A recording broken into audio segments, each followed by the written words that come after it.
Yan. Ilalagay ko na itong isda dito sa kawali. And then itong kamatis.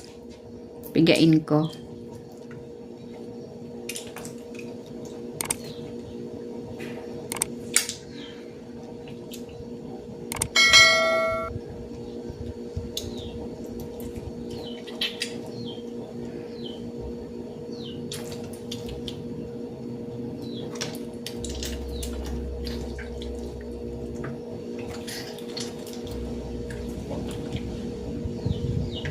Ilagay ko na rin tong sibuyas.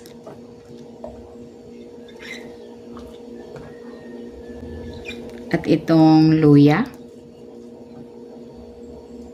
Maglalagay din ako ng siling green. Titimplahan ko ito ng patis. Maglalagay din ako ng kalamansi.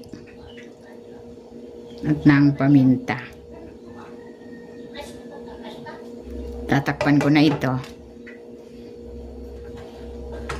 Lulutuin ko ito sa pinakamababang apoy for 15 minutes.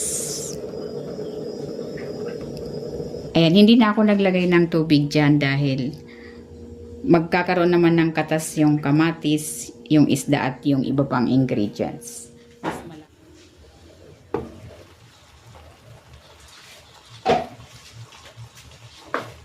Ayan, ito na yung isda. Luto na. Ayan, meron na siyang sabaw.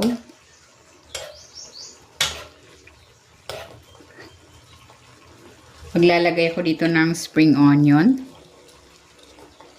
para mabango. Tatakpan ko ulit ito ng mga 1 minuto pa.